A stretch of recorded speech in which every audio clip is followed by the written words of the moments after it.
Remehkan timnas Indonesia, inilah kesombongan pelatih Irak. ST beri masukan pada Kluivert agar kalahkan Irak dan Arab Saudi. Tak mau skuad Garuda dikritik, ini alasan Ketua Umum PSSI Erick Thohir. Tak ingin selalu disalahkan soal insiden cedera ular Romeni, ini pembelaan Erick Thohir. Ini respon pelatih timnas U23 jika ada pemainnya dicomot ke timnas senior. Nathan Koyaon siap rebut skuad utama di Willem II demi timnas Indonesia. Berikut pengakuan lengkapnya. Mengejutkan. Ini alasan Ramadan Sananta tinggalkan Indonesia pilih berkarier di Malaysia. Media Italia heran soal fenomena Marcelino Ferdinand dan pemain Indonesia lainnya. Ada apa?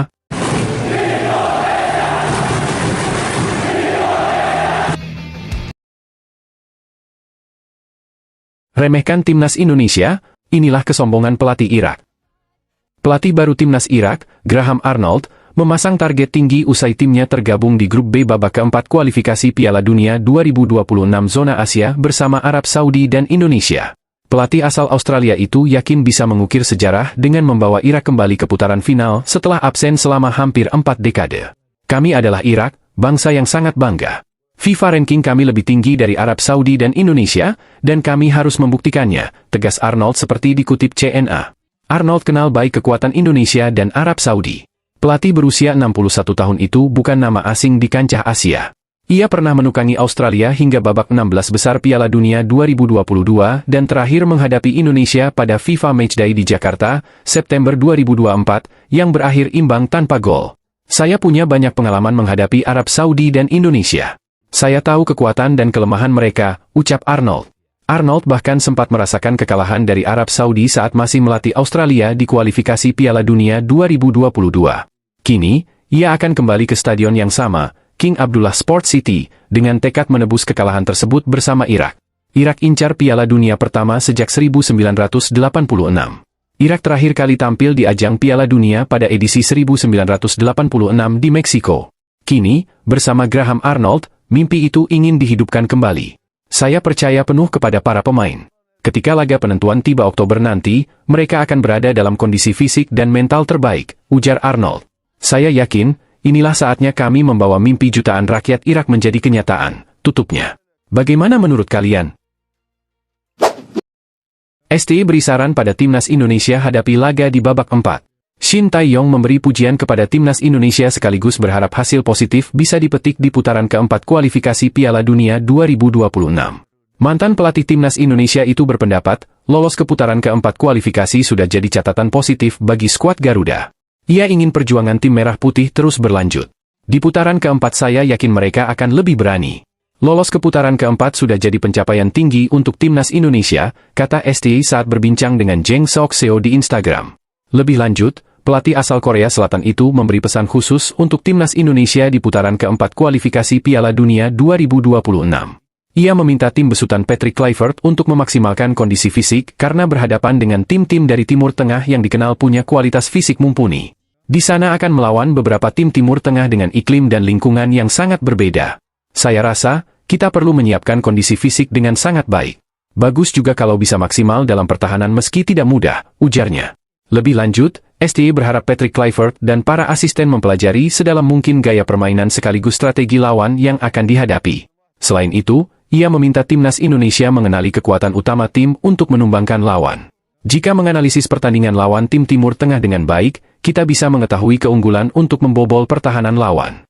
Saya yakin bisa dapat hasil yang positif, ucapnya. Bagaimana menurut kalian? Tak mau skuad Garuda dikritik, ini alasan Ketua Umum PSSI Erick Thohir. Erick Thohir meminta agar tidak ada kritik yang dapat memecah belah timnas Indonesia menjelang putaran keempat kualifikasi Piala Dunia 2026. Ketua Umum PSSI Erick Thohir sadar betul banyak pengamat sepak bola pesimistis soal peluang timnas Indonesia lolos dari putaran keempat kualifikasi Piala Dunia 2026.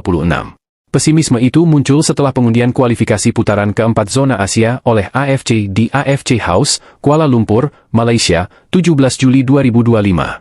Meski begitu, Erick yakin penggemar sepak bola Indonesia di akar rumput tetap memberi dukungan terhadap timnas Indonesia. Saya melihat kemarin setelah drawing, banyak pengamat membuat penilaian, ada yang pesimistis, ada yang optimistis. Tapi kalau di netizen seperti biasa, ya pesimis, ujar Erick Thohir. Dia menilai bahwa kritik bernada pesimistis bisa memecah belah tim nasional. Erik ingin para pecinta timnas Indonesia melayangkan kritik langsung kepada dirinya. Saya cuma berpesan, hujat saya, kritik saya, tidak ada masalah. Tapi tolong jangan pecahkan tim nasional, kata dia. Timnas Indonesia akan menghadapi Arab Saudi pada 8 Oktober 2025. Sementara pertandingan melawan Irak berlangsung 11 Oktober 2025. Pada laga terakhir, Arab Saudi akan melawan Irak pada 14 Oktober 2025. Pengamat sepak bola Yusuf Kurniawan mengatakan peluang Indonesia lolos ke Piala Dunia 2026 sangat tipis. Sejujurnya berat. Apalagi tanpa Ula Romeni, kata Yuke, sapaan akrabnya. Meski berat, peluang Indonesia lolos pada putaran final Piala Dunia 2026 tetap ada. Strategi permainan dari Patrick Kluivert dan kerja keras pemain akan menjadi penentu hasil akhir pertandingan. Bagaimana menurut kalian? Tak ingin selalu disalahkan soal insiden cedera Ula Romeni, ini pembelaan Erick Thohir. Ketua Umum PSSI Erick Thohir menegaskan bahwa cedera yang dialami penyerang timnas Indonesia, Ula Romeni, merupakan bagian dari risiko dalam sepak bola dan meminta publik tidak menyalahkan individu atau klub manapun atas insiden tersebut. Ia menyampaikan hal itu sebagai respons atas sorotan tajam publik usai Romeni mengalami cedera kaki dalam laga Piala Presiden 2025 antara Oxford United dan Arema FC. Cedera, ya cedera. Itu yang saya bilang, risiko cedera tidak hanya pada Ula.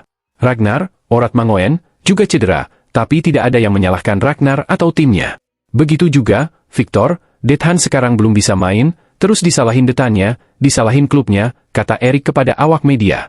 Ula Romeni dipastikan absen panjang usai mendapat tackle keras dari pemain Arema Paulinho Mokcelin pada pertandingan Piala Presiden di Bandung, 10 Juli lalu.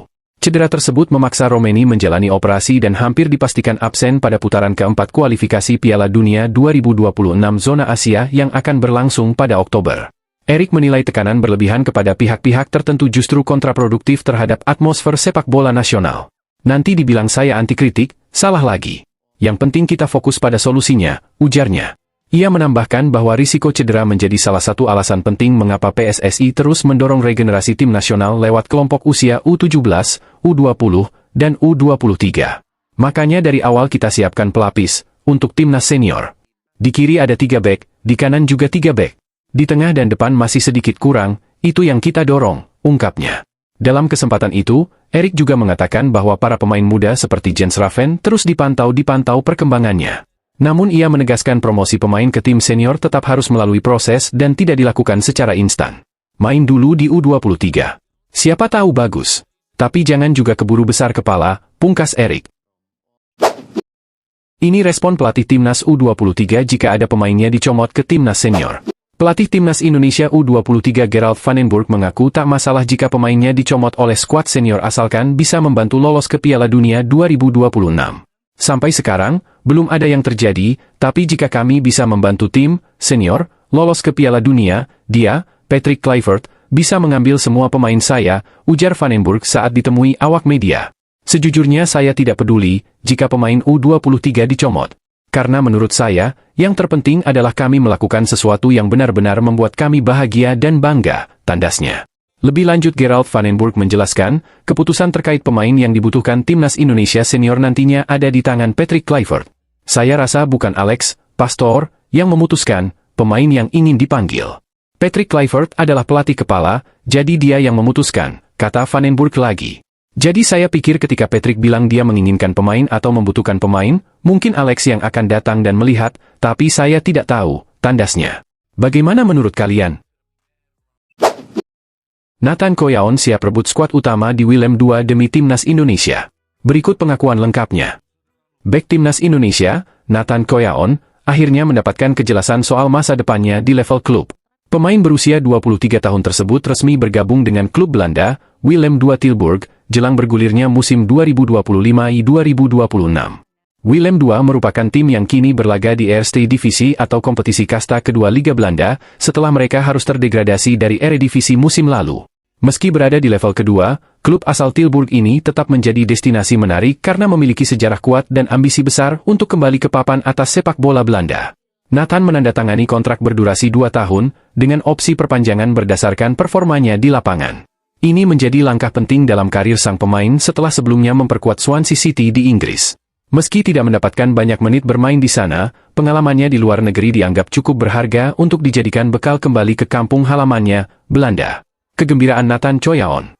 Dalam pernyataannya, Nathan mengungkapkan rasa senangnya bisa menjadi bagian dari Willem II. Ia menyebut klub tersebut sebagai tempat ideal untuk melanjutkan perkembangan karirnya.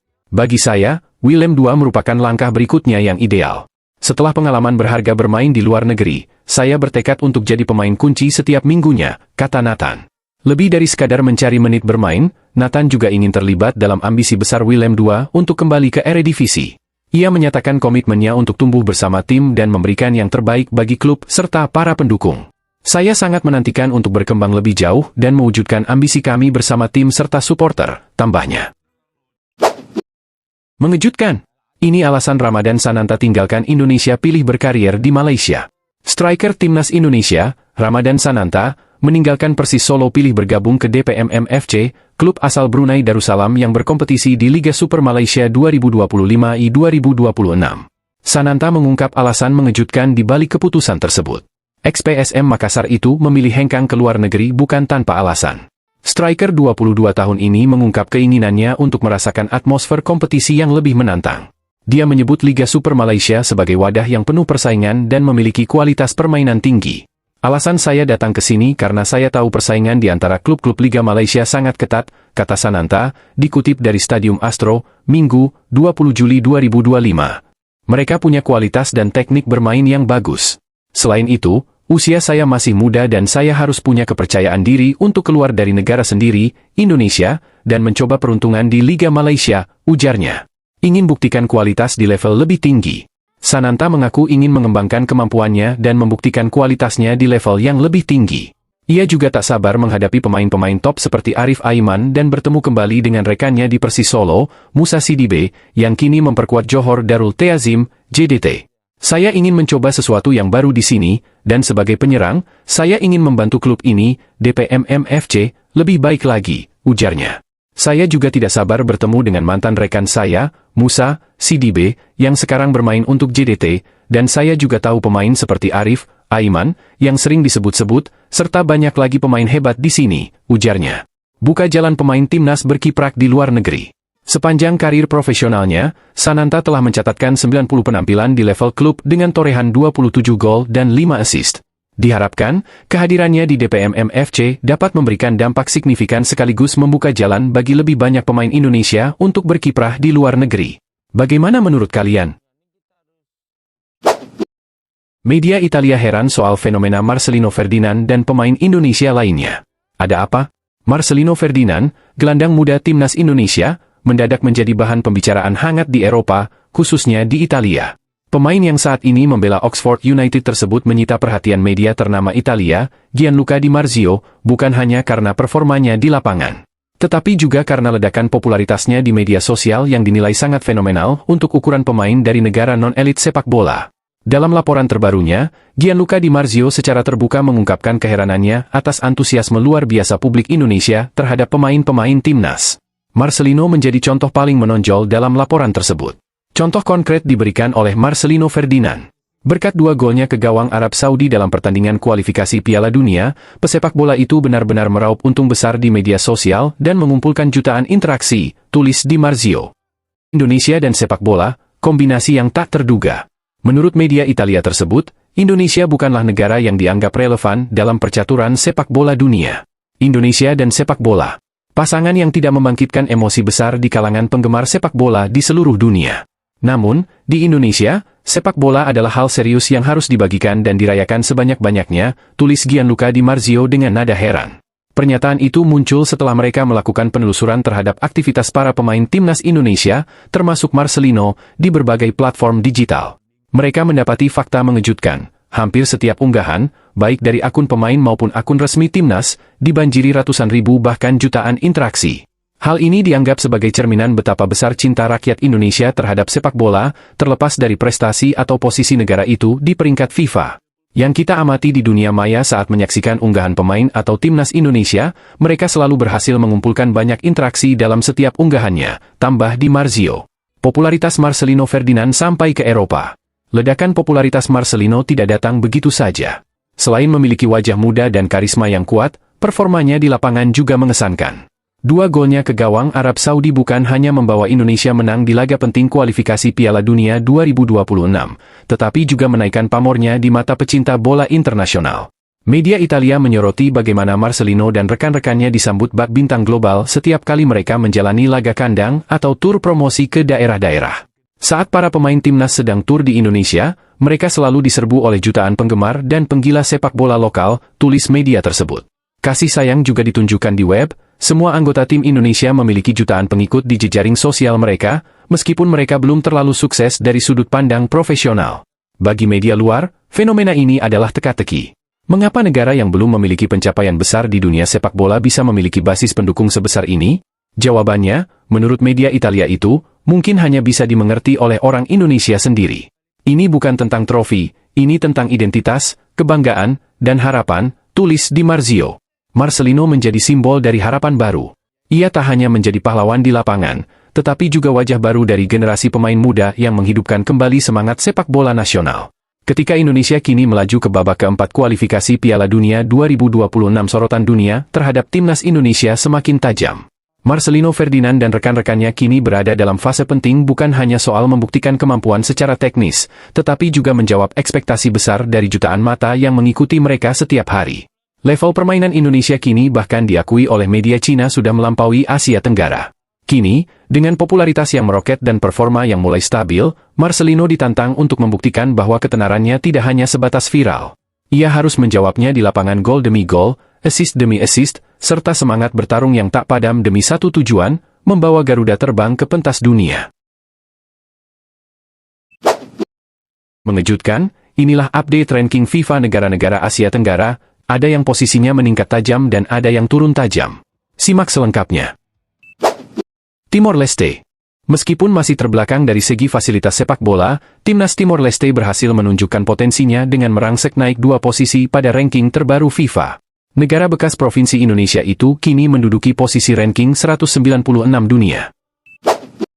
Laos. Timnas Laos seringkali diremehkan di turnamen ASEAN, namun terkadang bisa memberikan kejutan. Pada Piala AFF 2024, timnas Laos berhasil menahan imbang tuan rumah timnas Indonesia. Kala itu, The Million Elephants datang ke Solo dengan mayoritas pemain muda. Dengan berhasil naik 5 posisi pada ranking FIFA terbaru, kini Laos berada di peringkat 185 dunia. Brunei Darussalam. Keterbatasan populasi tidak membuat Brunei Darussalam menyerah. Mereka terus mengejar dan tak mau tertinggal jauh dari negara tetangganya. Pada update ranking FIFA terbaru, Brunei Darussalam naik 2 tingkat menempati ranking 183 dunia. Kamboja. PSSI-nya Kamboja tak henti melakukan gebrakan demi kemajuan sepak bola di negara itu. Dengan hadirnya Keisuke Honda di timnas Kamboja sejak 2018 lalu, transformasi timnas ini perlahan mulai kelihatan hasilnya. Kali ini, timnas Kamboja sukses naik 1 tangga ke peringkat 180 dunia. Myanmar. Sejak Piala AFF digelar tahun 1996, Myanmar memang belum pernah juara. Prestasi terbaik mereka di tingkat ASEAN hanya tembus sebagai semifinalis. Namun pada ranking FIFA, kali ini Myanmar juga berhasil naik 2 posisi ke peringkat 160 dunia. Beda 20 peringkat dari Kamboja. Singapura. Meski timnas Singapura sedang terpuruk, pemegang 4 gelar juara AFF ini tetap bisa menunjukkan progres di ranking terbaru FIFA. Dengan berhasil naik 2 posisi, kini timnas Singapura berada di peringkat 159 dunia. Filipina. Beberapa tahun terakhir, timnas Filipina sedang gencar melakukan pembenahan di skuad mereka dengan jalur naturalisasi pemain. Pada update peringkat FIFA kali ini, timnas Filipina naik 1 tangga ke posisi 145 dunia. Malaysia. Skuad Harimau Malaya tengah gencar melakukan gebrakan besar dengan merekrut banyak pemain naturalisasi baru. Tak pelak, mereka pun sukses menunjukkan kelas dengan membantai Vietnam pada kualifikasi Piala Asia. Yang lebih mencengangkan, timnas Malaysia berhasil naik 5 posisi pada ranking FIFA terbaru. Saat ini negeri jiran berada di peringkat 126 dunia. Indonesia. Menjadi salah satu negara ASEAN yang lolos ke babak ketiga dan babak keempat kualifikasi Piala Dunia 2026 zona Asia membawa berkah tersendiri bagi skuad Garuda. Di babak tersebut, timnas Indonesia banyak mendapat poin yang membuat peringkat makin meningkat. Terbaru, skuad Garuda menempati ranking 118. Naik 5 peringkat dari posisi sebelumnya. Vietnam. Timnas Vietnam sangat mendominasi ASEAN saat diasuh pelatih asal Korea Selatan Park Han-seo. Namun, kini mereka terseok-seok seolah kehilangan jati diri. Meskipun berhasil juara pada ASEAN Cup lalu, namun kala itu peserta lainnya tak mengirimkan skuad utama. Secara umum, performa Timnas Nguyen masih terbilang tertinggal dari pesaing lainnya saat ini. Terbukti, The Golden Star mengalami penurunan 4 peringkat FIFA. Dari sebelumnya 109 kini menjadi 113 dunia. Thailand. Timnas Thailand sudah sejak lama menjadi raksasa ASEAN. Namun, proses regenerasi pemain tampaknya tak berhasil dilakukan. Hal ini terbukti saat Thailand tak mampu mempertahankan gelar ASEAN Cup 2024 dan gagal lolos ke babak ketiga kualifikasi Piala Dunia 2026 zona Asia. Dan lebih parahnya lagi, skuad Gajah Perang kini harus terdepak dari peringkat 100 dunia. Turun 3 posisi, kini Thailand berada di peringkat 102 dunia. Bagaimana menurut kalian? 30% untuk menang. Yakin 120% sebelum laga, ini kata pemain Malaysia U23 usai gagal kalahkan Indonesia. Pemain tim nasional U23 Malaysia, Danish Shamer, mengungkap alasan setelah timnya gagal ke semifinal ASEAN U23 Championship 2025. Kegagalan ini terjadi setelah Malaysia hanya mampu meraih hasil imbang 0-0 melawan tuan rumah Indonesia pada pertandingan terakhir Grup A.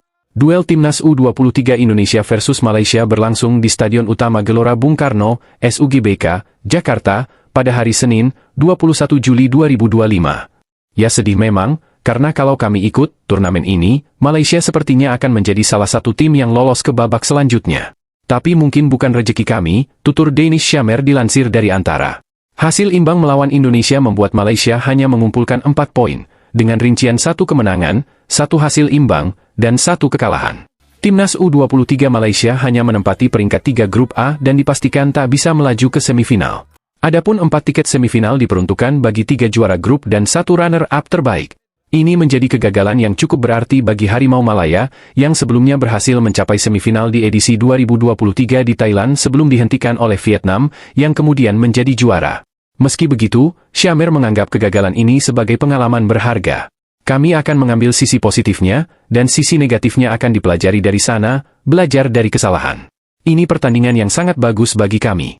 Lawannya bagus. Banyak yang akan diperbaiki agar tim kami bisa mencapai level selanjutnya, ucapnya. Sebelumnya, pemain dari Negeri Sembilan tersebut juga menyatakan bahwa mereka akan berusaha maksimal, hingga 120%, untuk meraih kemenangan melawan Indonesia setelah mengalahkan Brunei Darussalam dengan skor 7-1 di laga sebelumnya. Bagaimana menurut kalian? Jens Raven selebrasi pacu jalur, Gerald van den Burg beri ancaman. Pelatih Timnas U23 Indonesia, Gerald van den Burg, mengeluarkan pernyataan tegas mengenai Jens Raven yang melakukan selebrasi joget pacu jalur. Van den Burg menegaskan bahwa ia tidak akan menurunkan Raven di ASEAN U23 Championship atau Piala AFF U23 2025 jika ia mengulangi selebrasi tersebut.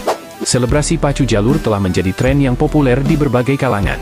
Joget yang juga dikenal dengan aura farming itu juga dilakukan sejumlah atlet sepak bola lain dan pebalap MotoGP, Marc Marquez. Jens Raven, yang tampil cemerlang dalam pertandingan melawan Brunei Darussalam, mengikuti tren ini setelah mencetak 6 gol dalam kemenangan 8-0 Timnas U23 Indonesia. Dalam laga Grup A yang berlangsung di Stadion Utama Gelora Bung Karno, Jens Raven menunjukkan kemampuannya dengan mencetak gol-gol pada menit kedua, 9, 31, 33, 41, dan 62. Torehan Arhan Fikri dan Raihan Hanan melengkapi pesta gol Timnas U23 Indonesia. Setelah mencetak salah satu golnya, Jens Raven melakukan selebrasi pacu jalur untuk melunasi janji. Saya telah membuat janji kepada seseorang sebelum laga untuk melakukan dansa yang viral itu, ungkap Jens kepada media. Dia kemudian menegaskan bahwa selebrasi tersebut tidak akan ia ulangi di masa mendatang. Namun, itu hanya sekali dan tidak akan terulang lagi ke depannya, kata Jens Raven menjelaskan. Peracik taktik Timnas U23 Indonesia, Gerald van den Burg, memberikan tanggapan serius setelah mendengar penjelasan Jens Raven. Sang pelatih asal Belanda berkata dengan nada bercanda tetapi tegas.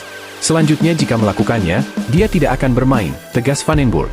Menanggapi ancaman tersebut, Jens berjanji untuk tidak mengulanginya. Itu hanya sekali, jadi saya tidak akan mengulanginya, jelas Jens Raven. Saat ini, Timnas U23 Indonesia memimpin klasemen Grup A dengan 3 poin, unggul selisih gol atas Filipina yang juga menorehkan kemenangan pada laga pertama. Selanjutnya, Garuda Muda dijadwalkan melawan Filipina di SUGBK pada Jumat, 18 Juli 2025. Sangat bangga jadi orang Indonesia pertama bermain di Bundesliga, ini kata Kevin Dix. Bek timnas Indonesia, Kevin Dix buka suara, setelah resmi bergabung dengan Borussia Mönchengladbach. Berikut pernyataan lengkapnya. Saya baru saja beradaptasi setelah mulai berlatih sedikit lebih lambat karena cedera, tetapi di sini sudah terasa seperti keluarga, ujarnya. Semua orang di klub, pelatih, manajemen, rekan satu tim, menyambut saya dengan hangat. Saya senang berada di sini, lanjut Dix. Setelah bergabung dengan Borussia Mönchengladbach, Kevin Dix menyatakan kesiapannya untuk bermain di berbagai posisi. Saya dapat bermain di hampir semua posisi bertahan, bek kanan dan kiri, bek tengah, atau bahkan di lini tengah sebagai pemain nomor 6, ujarnya. Namun, saat ini saya merasa paling nyaman di posisi bek tengah. Baik dalam formasi 4 maupun 3 bek, tidak masalah. Yang terpenting adalah saya bermain, tambahnya. Saya fleksibel dan menempatkan diri untuk melayani tim, lanjutnya. Mengenai target pribadinya, Dix berharap bisa segera berintegrasi dengan tim Borussia Mönchengladbach. Pertama, saya ingin mengintegrasikan diri sepenuhnya ke dalam tim, klub, dan lingkungan, ujarnya. Saya ingin memahami prosesnya dan merasakan bagaimana klub bekerja. Setelah itu, semuanya tentang tampil habis-habisan di lapangan. Saya ingin berkembang lebih jauh, membantu kami sukses sebagai tim dan tentu saja, memenangi pertandingan serta mungkin meraih sesuatu di akhir pertandingan, lanjutnya. Kevin Dix merasa terkesan menjadi pemain Indonesia pertama di Bundesliga Jerman. Itu sangat berarti bagi saya. Saya mendapatkan banyak sekali dukungan dari Indonesia, ujar mantan pemain Fiorentina tersebut. Para penggemar bersemangat dan bangga. Saya pun bangga mewakili mereka. Saya rasa Borussia akan segera merasakannya juga. Dukungan akan terasa nyata, baik di stadion maupun di media sosial, lanjutnya. Ragnar Oratmangoen pilih bertahan di Belgia, rumor ke Liga 1 buyar. Ini sebabnya. Kabar bagus datang dari pemain keturunan yaitu Ragnar Oratmangoen yang memilih bertahan di Belgia di tengah rumor banyak klub Liga 1 mengincar dirinya. Ragnar Oratmangoen sempat dirumorkan bakal melanjutkan karirnya di Liga 1 Indonesia. Hal tersebut karena ia lama menghilang dari FCV Dender, sehingga masa depannya dianggap tidak akan lama lagi. Apalagi petinggi Persija Jakarta yang bernama Muhammad Prapanca singgung nama-nama beken timnas Indonesia seperti Ragnar Oratmangoen dan Rafael Struijk setelah belum mau mengaku bakal mendatangkan Tom Haye.